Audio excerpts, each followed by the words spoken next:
परछाई तो प्रकाश की उपस्थिति में बनती है, जिसका सामना हम रोज करते हैं। किंतु कुछ परछाई सिर्फ अंधकार की उपस्थिति में ही दिखती है, और इसका सामना जो भी करते हैं वो इसकी याद से मुक्त होने के लिए तड़पते हैं, परंतु वे परछाई उन्हें इस याद से मुक्त होने ही नहीं देती। आज की कहानी का शीर्षक है अंधकार की परछाई। हवा को चीरते हुए कार जंगल के रास्तों के बीच चली जा रही थी और समय रात के कुछ 11 बज रहे थे। रात अपनी रहस्य समेते शांत बैठा था। कार से गाने बजने की आवाज साफ सुनी जा सकती थी। भीतर 4 लड़के बैठे थे, कर्ण, रोहन, अथर्व और कौशिक। ये सब शायद एक पार्टी अटेंड करके आ रहे थे। कौशिक कार ड्राइव कर रहा था, रोहन और अथर्व बैक सीट पे बैठे हुए थे और कर्ण कौशिक के बगल में बैठा था। कर्ण के चेहरे के एक्सप्रेशन से पता चल रहा था कि वह डरा हुआ था। कर्ण कहता है, अरे अक्ल के अंधे, इस रास्ते से आने की क्या जरूरत थी तुम्हें? तुम क्या नहीं जानते कि इस रास्ते के बारे में क्या कहा जाता है? यह रास्ता रात के समय यात्रा नहीं, अंतिम यात्रा करवाता है। कौशिक कहता है, क्या यार कर्ण, तू भी ऐसी बातों पर विश्वास करता है? ये सारे सुपरस्टिशंस है। इन लोगों का तो काम ही है ऐसे सुपरस्टिशंस को हवा देना। कर्ण कहता है, तो ऐसा क्यों है मेरे दोस्त कि यहाँ पर कोई और गाड़ियाँ नहीं दिख रही? तभी बीच में अथर्व बोल पड़ता है, ओ भाईज, क्या भूत के बाल का बवाल कर रहे हैं तुम लोग? रोहन भी हंसाने वाले अंदाज में बोलता है, क्या भूत प्रेतों की सर्जरी कर रहे हैं तुम लोग? कौशिक बोलता है, take a chill pill guys, अगर भूत मिला भी तो आज एडवेंचर हो जाएगा, हो सकता है वो हमारे प्रोजेक्ट में हेल्प कर दे। डर से शुरू हुआ ये सफर ठहाके में बदलता जा रहा था कि तभी कार के आगे से कुछ बहुत तेजी से निकला, कुछ लंबा, परछाई सा। यह नजारा चारों ने देखा। चारों के चेहरे के रंग उड़ गए।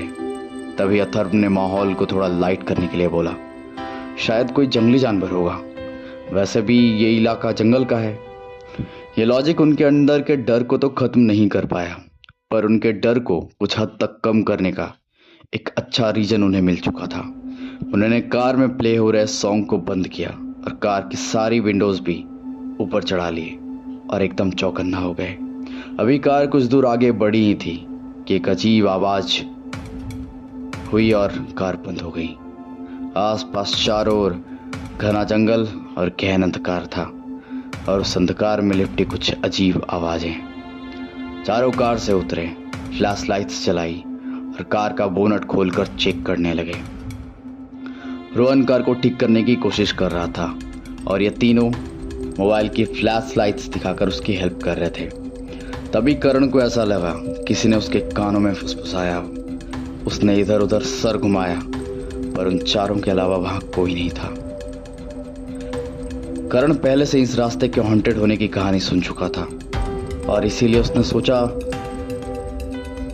और इसे इग्नोर कर दिया कि शायद ये उसका भ्रम होगा।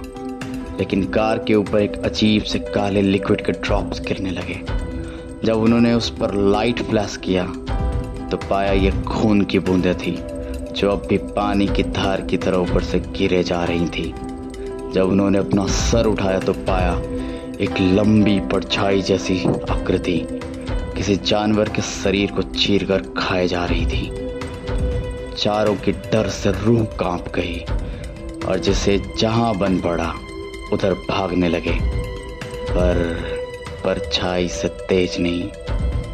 रोहन सीधे जंगल के अंधेरे में भागने लगा, पर अंधेरे में भी उसकी परछाई जमीन पर दिखनी शुरू हो गई।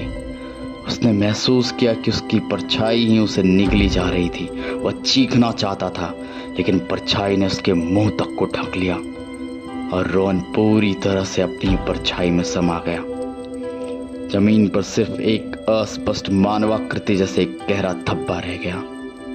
अथर्व कार की ओर दौड़ा, शायद अंदर छिपने के लिए, लेकिन जैसे ही उसने दरवाजा खोला, कार के अंदर का सघन अंधेरा और उस अंधेरे से लंबे पतले हाथ निकले और उसे अंदर खींच लिया।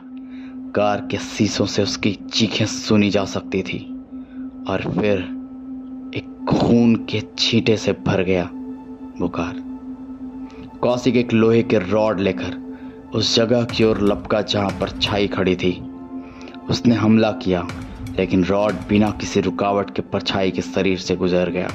परछाई ने एक लंबा नुकीला अंग उठाया और उसे कौशिक की छाती में उतार दिया। करण सब कुछ देखता रहा, जमा हुआ डर के मारे लकवा ग्रस्त हो गया। वह परछाई अब उसकी ओर मुड़ी।